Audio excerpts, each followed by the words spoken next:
from Hollywood. As is said, the truth is usually far more interesting than fiction. In the case of the Lincoln assassination, this is especially true. I would like to thank a few people who made this book possible. First, I would like to thank the editors at Regnery History, especially Alex Novak, for backing the idea of the What Really Happened series. I would also like to thank my agent, Alex Hoyt, for being my advocate for the past decade. And as always, I would like to thank my wife, Glenn, and our 5 children for their patience as I read mountains of books, took trips far from home, and locked myself away in my office for hours on end. I am thankful for their support and encouragement over the years. Robert J. Hutchinson, Washington, D.C., July 2019. 1. Summer Sunshine. The White House, 7 a.m. At 7 o'clock in the morning on Friday, April 14, 1865, Abraham Lincoln swung his long, spindly legs out of the special 9-foot walnut bed where he slept in the second-floor bedroom at the White House. A light sleeper who often suffered nightmares, he slept in a separate bedroom from Mrs. Lincoln. However, on this day, Lincoln could hardly wait to get up. The severe headache he had suffered the night before, which had led him to miss the grand illumination celebrations, had vanished. It was Good Friday, part of the normally somber Lenten season. Yet the city was in a raucous, jubilant mood. Tens of thousands of revelers had flooded into the Capitol over the past few days to celebrate the coming end of the war and to join in parties and special exhibitions throughout the city.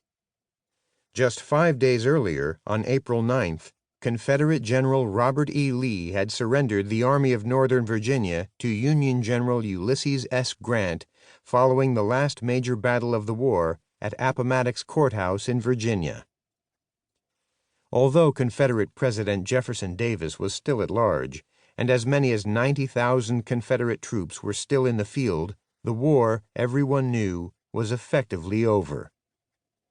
The president's own son, 22-year-old Robert Lincoln, then serving as a military aide in General Grant's personal entourage, had been an eyewitness to the surrender.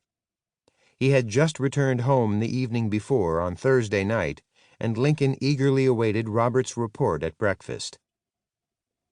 At 56, Lincoln looked much older than his years. The war had aged him noticeably, and he knew it. He was once a virtual giant of a man, standing 6 feet 4 inches and weighing 180 pounds, with large hands and a grip of steel. Now he was stooped and walked slowly. Lincoln had lost nearly 30 pounds in the past few months. Friends said he looked like a walking skeleton.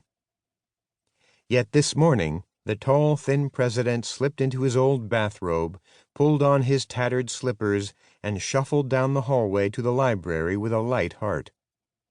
This day would be one of the happiest days the president had enjoyed in many years. As was his habit, and Lincoln was a man of disciplined habits, the president sat down in his favorite chair in the library and began the day reading a short passage from the Bible.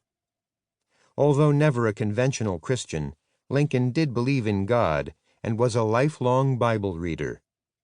Just a few days earlier, he had mentioned to his wife a secret desire to visit Palestine and see Jerusalem.